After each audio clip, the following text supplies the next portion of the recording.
ప్రియమైన దేవుని సంగమా, కూడి వచ్చిన మీ అందరకు మన రక్షకుడైన యేసుక్రీస్తు వారి పురనామములు నా శుభావందనాలు. నాతోటి సేవకులకు ప్రత్యేకమైన వందనాలు తెలియజేసుకుంటున్నాను. ఓకే, ఇప్పటికే సమయం చాలా కావస్తుంది. చికెన్ లేటుగా వచ్చిందంట, కంగారు పడకండి. 1 గంట అని చెప్పారు, అందుకే మనం స్లోగా వెళ్తున్నాం. 1 గంటకి ఇంకా 40 నిమిషాలు ఉంది. అరగంటలోనే ముగించే ప్రయత్నం చేస్తాం. ఈ ప్రత్యేక సమయంలో కొన్ని దేవుడు రాయించిన సంగతులను తెలుసుకునే ప్రయత్నం చేద్దాం. కుమార్తె జీవితంలో జరిగిన గొప్ప కార్యం, కుటుంబ సభ్యులు దానిని కృతజ్ఞతగా వారి కుమార్తె జీవితంలో జరిగించిన కార్యాన్ని బట్టి మనందరినీ రీతిగా సమకూర్చి దేవుని పాటల ద్వారా, దేవుని మాటల ద్వారా కార్యక్రమం జరగాలన్న ఒక మంచి ఉద్దేశంతో మనందరినీ ఈ ప్రాంతానికి వారు పిలవడం జరిగింది. వారి జీవితంలో, వారి కుటుంబం లేదా వారి బిడ్డ జీవితంలో జరిగించిన ఈ కార్యాన్ని బట్టి వారి కృతజ్ఞత స్తుతులు చెల్లిస్తూ కృతజ్ఞ కూడుకుని ఏర్పాటు చేశారు. చాలా సంతోషం. అయితే కుమార్తె యొక్క జీవితంలో దేవుని యొక్క అనాది సంకల్పం ఏమిటి, దేవుని ప్రణాళిక ఏంటి, దేవుని ఉద్దేశం ఏంటి అని బిడ్డకు చిన్ననాటి నుండి చెప్పవలసిన అవసరత తల్లిదండ్రులుగా వారిపై ఉంది. బిడ్డల జీవితాలు ఉన్నతంగా మారాలి అంటే, బిడ్డల జీవితాలు ఆధ్యాత్మికంగా ఉన్నత స్థితికి బిడ్డలు వెళ్ళాలి అంటే, బైబిల్ చెప్తున్న నియమాలను, బైబిల్ చెప్తున్న పద్ధతులను, బైబిల్ చెప్తున్న ఆజ్ఞలను ఆ బిడ్డ జీవితంలో పాటించగలిగితే, అనుసరించగలిగితే బిడ్డ జీవితం ఉన్నతంగా ఉంటుంది అని చెప్పడానికి ఎటువంటి సందేహం లేదు. ఒక ఉన్నతమైన స్థితికి వెళ్ళాలనుకున్నప్పుడు బాల్యంలోనే మంచి పునాది పడింది అనుకోండి, బాల్యంలో పడిన ఆ మంచి పునాదే ఒక ఉన్నతమైన స్థానానికి తీసుకువెళ్ళడానికి అవకాశం ఉంటుంది. బైబిల్ గ్రంథంలో కొందరు భక్తుల జీవితాలు చూస్తున్నప్పుడు వారు ఎందుకు అంత ఉన్నతమైన స్థితికి వెళ్ళారు, ఒక ఉన్నతమైన స్థానానికి ఎలా వెళ్ళగలిగారు అని మనం ఆలోచిస్తున్నప్పుడు కొందరు జీవితాలు చూస్తే చాలా ఆశ్చర్యం కలుగుతుందండి. అలాంటి ఒక భక్తుడి జీవితాన్ని ఈరోజు మీ ముందు పెట్టే ప్రయత్నం చేస్తాను. ఆ వ్యక్తి కోసం స్పెషల్గా చెప్పాల్సిన అవసరం లేదు, కానీ అందరికీ తెలిసిన వ్యక్తే. ఆ వ్యక్తి ఎవరో కాదు, సమూయేలు.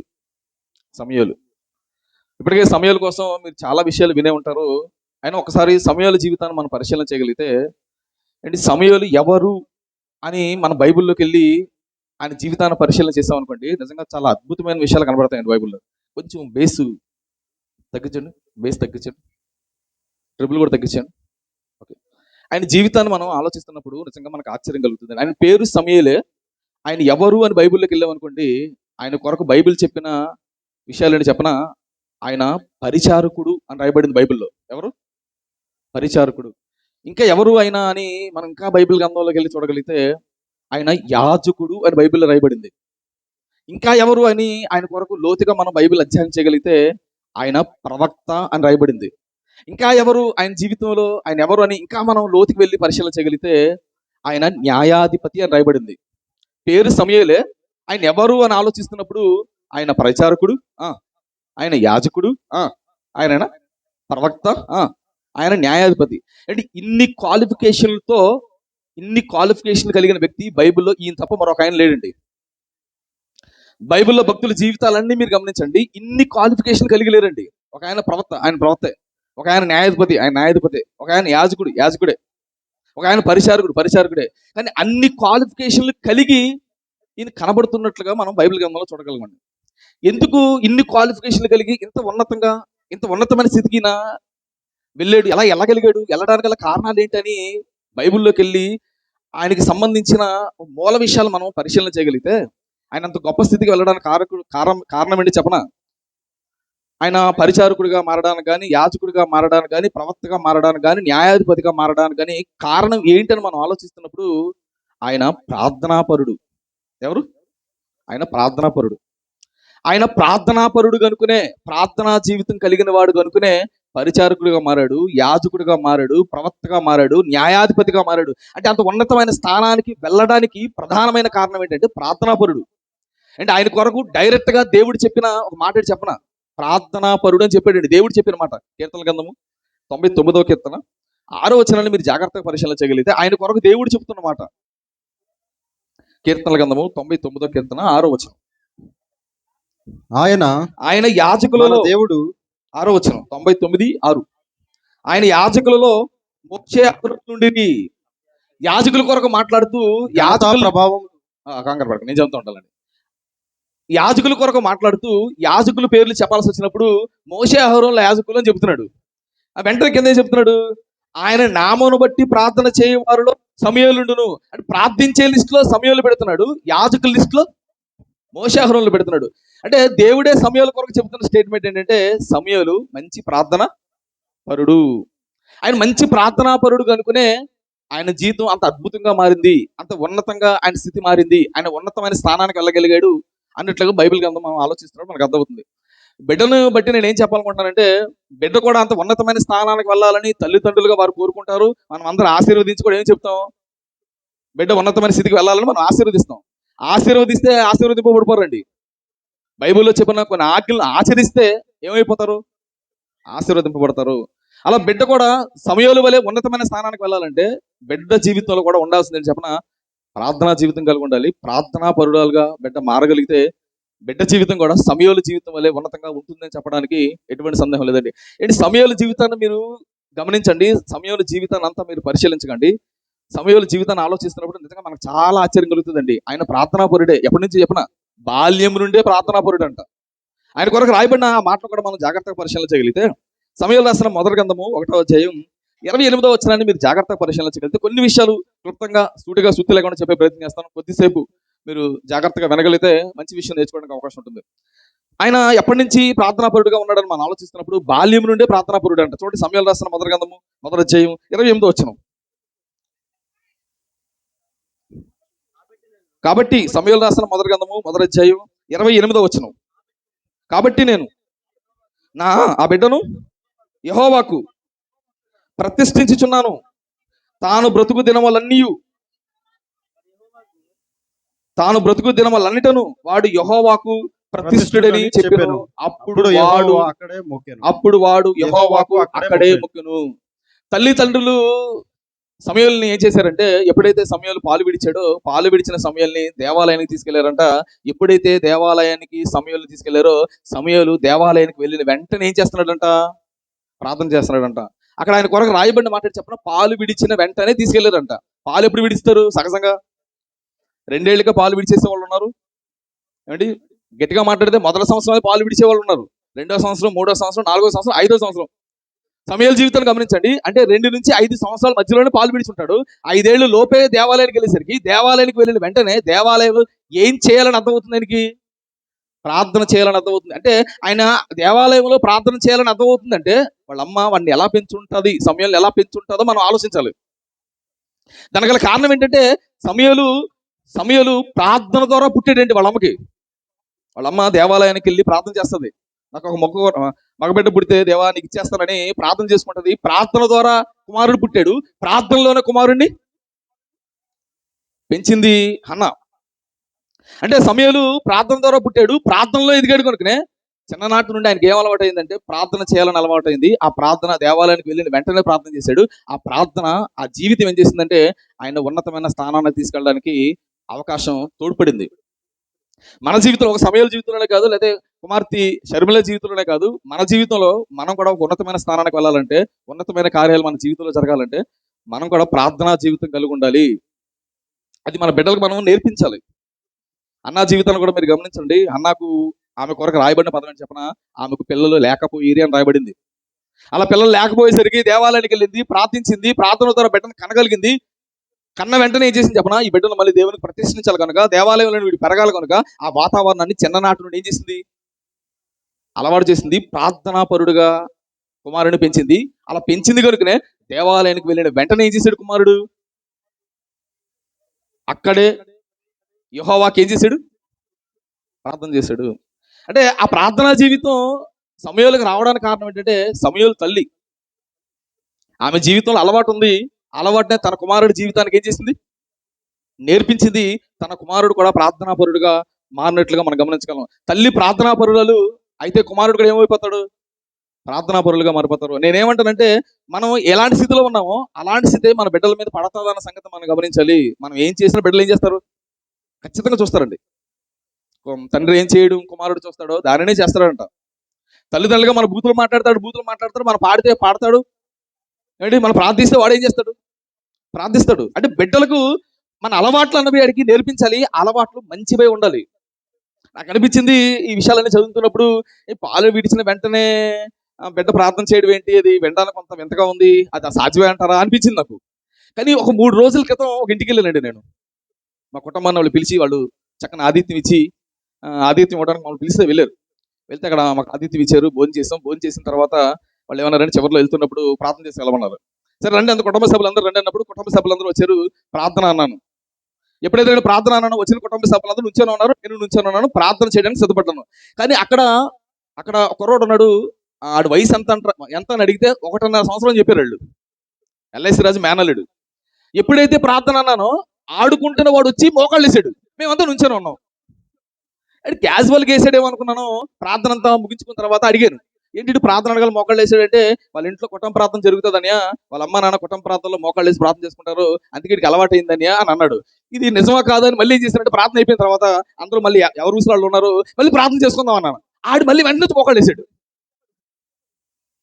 అప్పటికి వాడు పాలు ఇడిచాడా, ఇంకా ఇచ్చేసాడా? అప్పటికే పాలు 1.5 సంవత్సరం. అంటే 1.5 సంవత్సరం పిల్లవాడికి ఏం అలవాటు అయింది అంటే, ప్రార్థన అనగానే ఏం చేయాలనిపించింది? అది తల్లిదండ్రులు నేర్పిస్తేనే వస్తుంది. తల్లిదండ్రులు నేర్పిస్తేనే వస్తుంది. కనుక తల్లిదండ్రులుగా ఉన్న మన ఆలోచనలు, మన విధానాలు, మన పద్ధతులు మన బిడ్డలపై పడుతుంది కనుక, ఆ ప్రభావం వారి మీద పడే అవకాశం ఉంటుంది కనుక, తల్లిదండ్రులుగా మనం జాగ్రత్తగా బ్రతకడానికి ఏం చేయాలి? ప్రయత్నం చేయాలి. అందుకే సమయాల జీవితం ఎలా మారిపోయిందంటే, వాళ్ళమ్మ ప్రార్థనా పరురాలు, ప్రార్థనలో వాళ్ళమ్మ గడపడం చూసాడేమో, ప్రార్థన వాళ్ళమ్మ నేర్పించిందేమో, అదే అలవాటైంది. దేవాలయానికి వెళ్ళిన వెంటనే ఏం చేశాడు? ప్రార్థన చేశాడు. అందుకే ఆయన కొరకు దేవుడు కూడా ఏం చెప్తున్నాడు? కీర్తనలు కదా 99:6లోని, ప్రభు నామమును బట్టి ప్రార్థించే వారు ఎవరున్నారు? సమూయేలు ఉన్నారు. అంటే సమూయేలుని ఒక ప్రార్థనా పరుడుగా దేవుడు చూపిస్తున్నాడు. అంటే సమూయేలు జీవితాన్ని ఇంకా మీరు గమనించండి. సమూయేలు కోసం చాలా చోట్ల దేవుడు చెబుతూ, మరొక చోట కూడా సమూయేలు కొరకు ఎలా పరిచయం చేస్తున్నాడు చూడండి. ఇర్మియా గ్రంథము 15వ అధ్యాయం.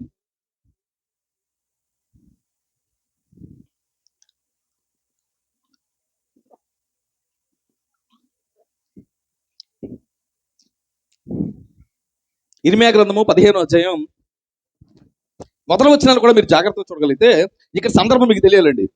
ఇక్కడ సందర్భం ఏంటంటే, చదవకండి, కంగారు పడకండి, నన్ను చూడండి కొద్దిసేపు. నల్లగా ఉన్నా నన్నే చూడండి, మీకు అర్థమవుతుంది.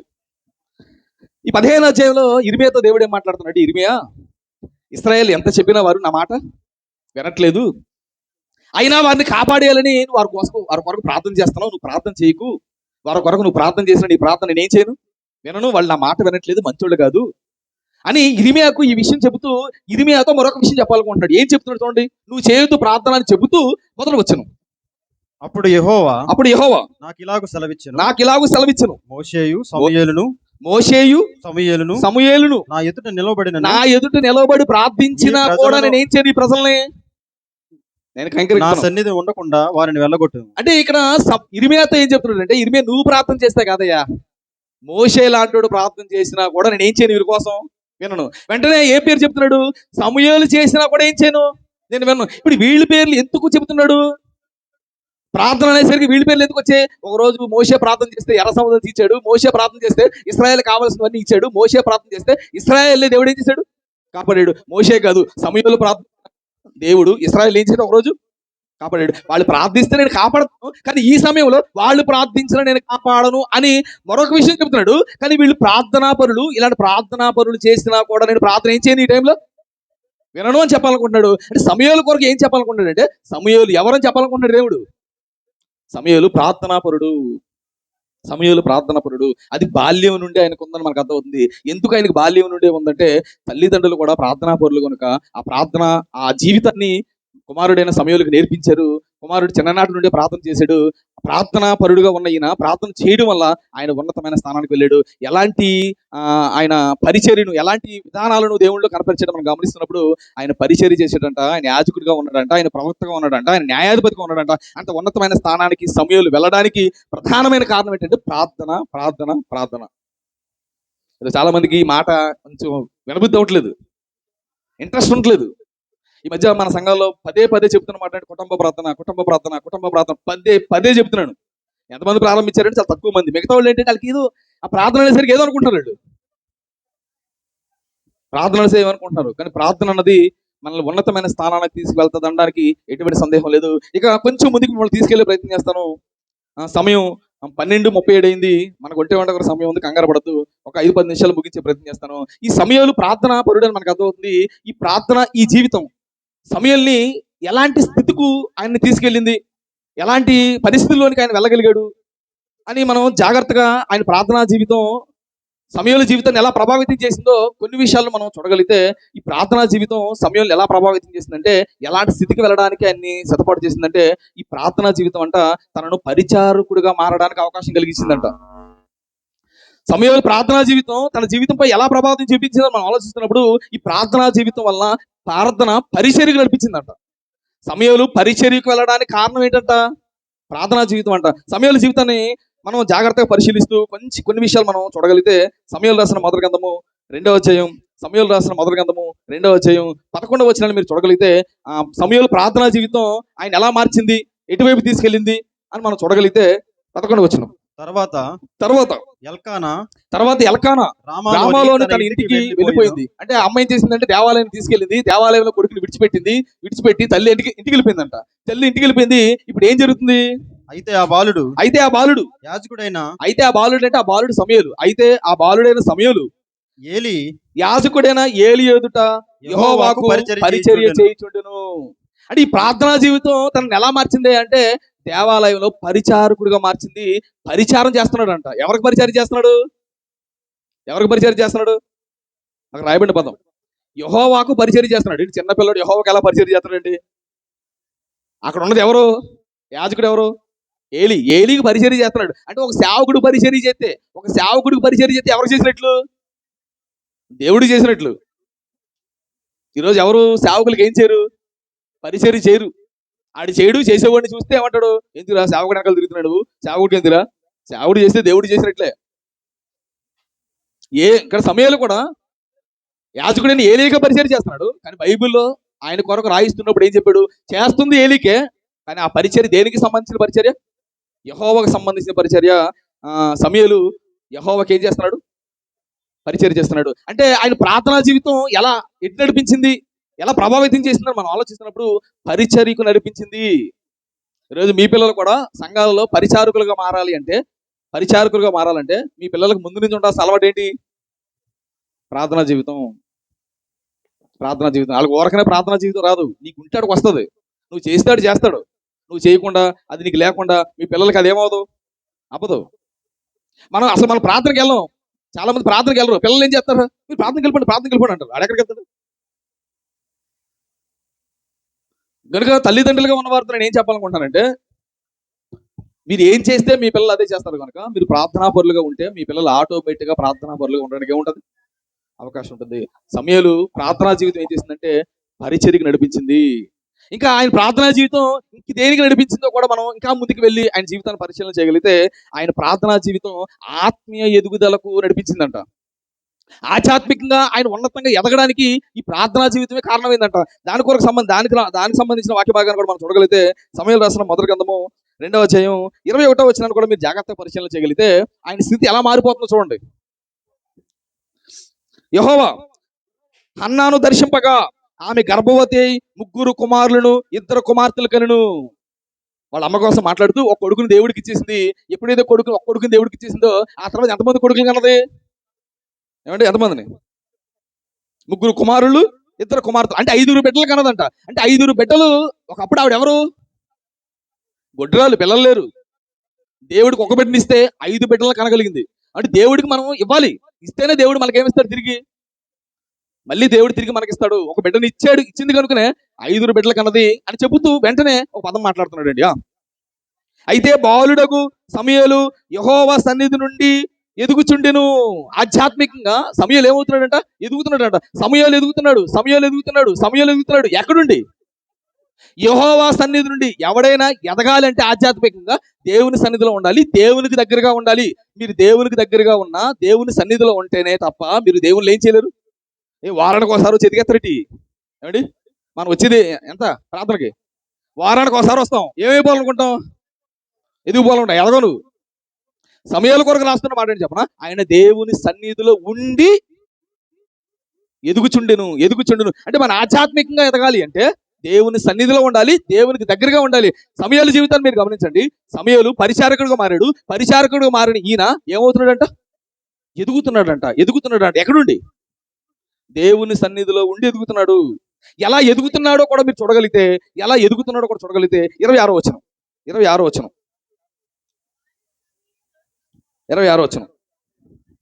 బాలుడకు సమూయేలు ఇంకనూ ఎదుగుచు యెహోవా దయందును మనుషుల దయందును వర్ధిల్లుచుండెను. యెహోవా దయ అంటే యెహోవా దయలో ఎదుగుతున్నాడు, ఆధ్యాత్మికంగా ఎదుగుతున్నాడంట. మనుషుల దయ అంటే భౌతికంగా ఎదుగుతున్నాడంట. ఆధ్యాత్మికంగా ఎదుగుతున్నాడు, భౌతికంగా ఎదుగుతున్నాడు. ఎందుకు ఎదగలుగుతున్నాడు అంటే దేవుని సన్నిధిలో ఉన్నాడు, దేవునికి దగ్గరగా ఉన్నాడు. బాలుడు ఎదుగుతున్నాడు. కుమార్తె కూడా ఏమవ్వాలి? ఎదగాలి. మనం ఎన్ని మాటలు చెప్పినా ఎదగదు. ఎందుకు? ఏం అర్థం కాదు. త్వరగా అయిపోతే బాగుంది, భోజనాలు పెడితే బాగుంది, ఏట్రా బాబు అనుకుంటుంది. తెలీదు, అర్థం కాదు. అవి తల్లిదండ్రులు నేర్పించాలి. అది ఒకసారి ఒక అరగంట వాక్యాలు చెప్పేస్తే వచ్చేసేవి కాదు, నేర్చుకునేవి కాదు. తల్లిదండ్రులు బిడ్డలపై ప్రభావం చూపించాలి. తల్లిదండ్రులే అలాంటి జీవితం కలిగి జీవించాలి. వాటిని బిడ్డలపై ఏం చేయాలి? ప్రభావం పడేలా, ప్రభావితం చేసేలా తల్లిదండ్రులు బ్రతకడానికి ప్రయత్నం చేయాలి. సమయాల జీవితాలు మనం గమనిస్తున్నప్పుడు సమయాలు ప్రార్థనా జీవితం పరిచర్యకు నడిపించింది. సమయాలు ప్రార్థనా జీవితం ఏం చేసింది? ఆధ్యాత్మికంగా ఎదుగలే చేసింది. అంటే ప్రార్థన అంటే మాటలు కాదండి, ప్రార్థన అంటే చిన్న పదం కాదండి. ప్రార్థన అంట ఒక పెద్ద ఆయన చెప్పాడు, ప్రార్థన అంట ఊపిరి లాంటిదంట. ప్రార్థన ఎలాంటిది? ఊపిరి లాంటిదంట. ఊపిరి ఆగిపోతే ఏమైపోతాడు మనిషి? ఊపిరి ఆగిపోతే మనిషి ఆగిపోతాడు. ఆధ్యాత్మికంగా నీ జీవితంలో ప్రార్థన లేకపోతే ఆధ్యాత్మికంగా నువ్వు చచ్చిపోయినట్టే. జీవించుచున్నావన్న పేరు ఉంటుంది కానీ నువ్వు ఎవడు? ముతుడివే. నువ్వు పాడొచ్చు, ప్రసంగం చేయొచ్చు, ప్రార్థన నువ్వు చచ్చిపోయినడువే. నీకు ప్రార్థనా జీవితం లేకపోతే నీ ఆధ్యాత్మిక జీవితం సున్నా. నీ మాట బాగోదు, నీ విధానం బాగోదు, నీ పద్ధతి బాగోదు, నీ ఆలోచన బాగోదు, అసలు నీ నడక బాగోదు, నీ నడవడిక బాగోదు. లూజు మాటలు మాట్లాడుతుంటారు. ప్రార్థనా జీవితం లేనాడు, ఆధ్యాత్మికంగా ఎదుగుదల లేనాడు, లూజు మాటలు మాట్లాడుతుంటాడండి. మన ఆధ్యాత్మిక జీవితం ఉన్నతంగా ఉండాలంటే మనం ఖచ్చితంగా ఏం చేయాలి? ప్రార్థన చేయాలి. అంటే సమయాలు ప్రార్థనా జీవితం ఆయన జీవితాన్ని ఎలా ప్రభావితం చేసిందని మనం ఆలోచిస్తున్నప్పుడు పరిచారకుడిగా మార్చిందంట. రెండోది ఆధ్యాత్మికంగా ఎదిగేలా చేసిందంట. ఇంకెలా మార్చిందో కూడా కొన్ని విషయాలు చెప్పే ప్రయత్నం చేస్తాను. ఎలా మార్చింది ఈ ప్రార్థనా జీవితం అంటే పరిశుద్ధంగా బ్రతకడానికి అవకాశం కలిగించిందంట. సమయాలు చాలా పరిశుద్ధంగా బతికాడు. అలా పరిశుద్ధంగా బతకడానికి కారణం అని చెప్పిన ఆయన ప్రార్థనా జీవితమే. ఏంటి పరిశుద్ధంగా బతికాడని అంత వింతగా చెప్పుకోవాలంటే వింతగా చెప్పుకోవాలి. ఎందుకు అంత వింతగా చెప్పుకోవాలంటే ఆ రోజు సమయాలు దేవుళ్ళో ఎదుగుతున్న ఆ సమయంలో ఆ రోజు దేవాలయంలో జరిగే పరిస్థితి చెప్పనా, దేవాలయంలో పరిస్థితి ఏం బాగాలేదు. ఇంతకీ దేవాలయంలో ఏం జరుగుతుంది? అప్పటికే పాస్టర్ ఎవరు? మెయిన్ పాస్టర్ ఏలికి ఇద్దరు కొడుకున్నారు. వీళ్ళు కూడా యాజకులుగా. ఇప్పుడు 3 పాస్టర్లు ఆ సంఘంలో ఏం చేస్తున్నారు? పరిచర్య చేస్తున్నారు. ఆ 3తో పాటు ఈ బాలుడు జాయిన్ అయ్యాడు. అసలే పెద్ద పాస్టర్ వయసు మీద పడింది. ఇప్పుడు ఈ చిన్న పాస్టర్లు ఇద్దరు ఏం చేస్తున్నారు? పరిచర్య చేస్తున్నారు. ఈ చిన్న పాస్టర్ ఇద్దరితో ఈ బాలుడు ఉన్నాడు. ఈ చిన్న పాస్టర్లు ఎలా ఉన్నారో కూడా బైబిల్లోకి వెళ్ళి చూడగలిగితే ఎలా ఉన్నారంటే వీళ్ళు సమయాలు రాసిన మొదటి గ్రంథం 2వ అధ్యాయం 12వ వచనం. ఏలీ కుమారులు యెహోవాను ఎరగని వారై మిక్కిలి దుర్మార్గులై ఉండిరి. పాస్టర్లకు ఎవరు తెలియదంట? పాస్టర్లు దేవుడిని ఎరగట్లేదంట. దేవుడు తెలియకుండా పాస్టర్లుగా చేస్తారు. వాళ్ళు పాస్టర్లే కానీ వాళ్ళకి దేవుడు తెలియదంట. ఏం చేస్తున్నారంట? పరిచర్య చేస్తున్నారంట. కానీ వారి కొరకు దేవుడు రాయించిన వాడు చెప్తే దుర్మార్గులంట. అంటే ఆ రోజు ఆ సంఘం పరిస్థితి ఎలా లేదు? అస్సలు బాగలేదు. గట్టిగా మాట్లాడాలంటే చెప్పే పాస్టర్లు సరిగ్గా బతకట్లేదు. చెప్పే పాస్టర్లు బాగా బతకపోతే అక్కడ ఉన్న బాలుడు ఎలా బతుకుతాడు? బాగా బతుకుతాడా? బాగా బతకడానికి ఏమి లేదు, అవకాశమే లేదు. కానీ సమయంలో ఎలా బతికాడు? చాలా బాగా బతికాడండి. అప్పటికే వాళ్ళు సరిగ్గా బతకాడు. దుర్మార్గులు అండి. ఒక మాటలో చెప్పన రౌడీజం చేసేవాళ్ళు అంట. ఆ ఏలీ కుమారులు ఇద్దరు ఆ పాస్టర్లతో రౌడీజం చేసేవాళ్ళు అంట. ఎలాంటి రౌడీజం చేసేవాళ్ళు 13 నుంచి 15 వచ్చిన మీరు చదవగలిగితే వాళ్ళు దేవునికి కానుకలు తీసుకొస్తారు కదా, అర్పణలు తీసుకొస్తారు కదా, బలులు తీసుకొస్తారు కదా. ఈ బలులు ఏం చేసేవాళ్ళు అంటే బలులు దేవుడికి ఇచ్చిన తర్వాత బలిపీఠం మీద దాన్ని తగలబెట్టిన తర్వాత దాని కొవ్వు అంతా పోయిన తర్వాత ఆ కొవ్వు పోయిన ఆ మాంసాన్ని పాస్టర్లు తీసుకెళ్ళి వండుకోవాలి. ఇది దేవుడు పెట్టిన సిస్టం. కానీ ఈ దుర్మార్గులు ఏం చేసేవాళ్ళంట? అది కాల్ చేస్తే కొవ్వు పోతుంది, కొవ్వు పోతే మాకు కొవ్వు ఎక్కదు, అది కొవ్వు పోకుండా ఉండకముందే, కాల్చకముందే ఆ మాంసం మాకు కావాలి, మాంసం పట్టుకెళ్ళిపోయేవాళ్ళంట. మరి ఇది కాల్చిన తర్వాత తీసుకెళ్లాలంటే మా అయ్యగారు ఒప్పుకోడని కూడా నీకు అసిస్టెంట్ ఉండి కూడా అంట. అలా అసిస్టెంట్లు పెట్టుకుని రౌడీజం చేసి దేవుడికి ఇవ్వాల్సిన అర్పణ, ఆ మాంసాన్ని దేవుడికి చెల్లించకుండా, తగిన రీతితో చెల్లించకుండానే ముందుగానే లాక్కెళ్ళిపోయేవాళ్ళు అంట. ఎలాంటి పదాలు మాట చూడండి వాళ్ళ కోసం. 13 చూడండి ఏం చేస్తున్నారు. జనుల విషయమై యాజకులు చేయుచు నేను చదువుతాను. జనుల విషయమై యాజకులు చేయుచూ వచ్చిన పని ఏమిటంటే, ఈ పాస్టర్లు ఏం పని చేస్తున్నారో చెప్తున్నాడు ఇక్కడ. ఎవడైనను బలిపశువును వధించిన మీదట మాంసము ఉడుకుచుండగా యాజకుని వారు 3 ముళ్ళగల కుంకిని తీసుకుని వచ్చి బొరుసులో గాని, తపేలలో గాని, గోనులో గాని, కుండలో గాని అది గుచ్చినప్పుడు ఆ కొంకి చేత బయటకు వచ్చినదంతయు యాజకుడు తన కొరకు తీసుకొనను. షీలోహు వచ్చిన ఇశ్రాయేలు అందరికీ వీరు ఇలాగును చేయించి వచ్చిరి. మాంసం పట్టుకొస్తారు కదా, ఈ మాంసాన్ని ఏం చేయాలి? తగలబెట్టాలి. తగలబెడితే ఆ మాంసానికి కొవ్వు పోవాలి. ఎప్పుడైతే మాంసం తీసుకొస్తున్నారో తగలబెట్టే వరకు ఉండలేదంట. ఓ 3 కొక్కేలు లాంటివి, గాలం లాంటివి తెచ్చుకుంటారంట, ఆ గోన్లో గుచ్చుతున్నారంట. ఎంత మాంసం అయితే అంత మాంసం పట్టుకెళ్ళిపోతారంట. అరే ఇలా ఎందుకు చేస్తున్నారు అని అడిగితే ఏమంటారు చూడాలి. ఇదియు కాక వారు కొవ్వును దహింపక మునిపే, ఆ మాంసానికి ఉన్న కొవ్వు దహింపక మునిపే యాజకుని పనివాడు వచ్చి బలిపశువును వధించు వానితో యాజకునికి వడ్డించుటకు మాంసం ఏమో, మా పాస్టర్ గారు పంపించిన మాంసం ఇచ్చేయమంటాడంట. ఉడకబెట్టిన మాంసము అతను నీ యొద్ద తీసుకున్నాడు. మా పాస్టర్ గారు ఉడకబెట్టిన తర్వాత కొవ్వు పోతే తీసుకోడు, కొవ్వు ఉండాలి. ఆ కొవ్వుతో తింటేనే మా పాస్టర్ గారు కొవ్వు బలిస్తుంది. బలిసి కొట్టుకున్నారు మా పాస్టర్లు. ఇస్తావా చెత్తావా అంటాడు పనుడు. చూడు ఏం మాట్లాడుతాను చూడండి. వాళ్ళకోసమా పచ్చి మాంసమే కావాలని చెప్పుచూ వచ్చును. పచ్చి మాంసం పట్టుకెళ్ళిపోతున్నారంట. యాక్చువల్గా పాస్టర్ గారు ఏ మాంసం పట్టుకెళ్ళాలి? ఆ మాంసాన్ని అగ్ని మీద కాల్చాలి. అగ్ని మీద కాల్చినప్పుడు దాని కొవ్వు అంతా ఏమైపోవాలి? కరిగిపోవాలి. అప్పుడు పాస్టర్ గారు వండుకో తినాలి. కానీ ఈ పాస్టర్లు ఎలా ఉన్నారంట? కొవ్వు పోతే ఎలాగా? కొవ్వు ఉండాలి, దానికి కొవ్వు ఉండాలి. ఆ కొవ్వు మాకు బాగా పట్టాలి. అలా అని లాక్కెళ్ళిపోతున్నారంట. అంటే రౌడీజం చేస్తున్నారంట పాస్టర్లు. ఆ పాస్టర్లు ఆ సంఘంలో రౌడీజం చేస్తున్నారంట, దుర్మార్గులు ఉన్నారంట. అలాంటి వారి మధ్య ఒక బాలుడు ఎదుగుతున్నాడు. ఆ బాలుడు బాగా బతకడానికి అవకాశం ఉంటుందా? పరిశుద్ధంగా బతకడానికి అవకాశం ఉంటుందా? ఉండదండి, ఉండదు. కానీ వారు అలా బతుకుతూ ఉంటే ఏం జరిగింది చూడండి. వాళ్ళు అలా బతుకుతూ ఉన్నప్పుడు ఏం జరిగింది? 18 వచ్చిన వెంటనే చూడు ఏం చెప్తున్నాడు దేవుడు. వెంటనే బాలుడి కోసం చెప్తారు. వాళ్ళేమో రౌడీజం చేస్తున్నారు. ఈ రౌడీజం చేసే ఈ బాలుడి కోసం పైన చెప్పి కింద ఇంకో బాలుడి కోసం చెప్తున్నారు. ఈ సమయాల కోసం. బాలుడైన సమయలు నారతో చేయబడిన ఎఫోదును ధరించుకొని యెహోవాకు పరిచారం చేస్తున్నాడంట. ఇంతకీ పరిచారం చేసింది ఎవరు?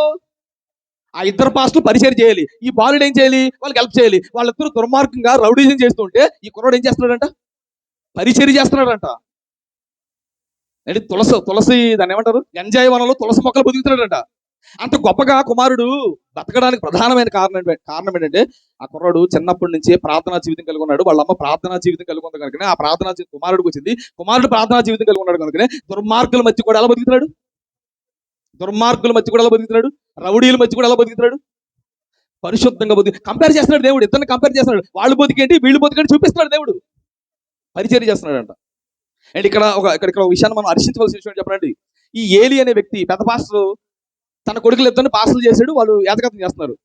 కానీ ఏలి ఎంత గొప్పడో చెప్పండి. నిజంగా ఏలిని చూస్తున్నప్పుడు నాకు చాలా సంతోషం అనిపిస్తుంటది. ఈ ఏలియా ఏ సంబంధం లేని బాలుడు దేవాలయంలో ఉంటే దేవాలయంలో ఉన్న ఆ బాలుడిని ప్రోత్సహిస్తూ పరిచర్యలో వాడుకుంటున్నాడంట.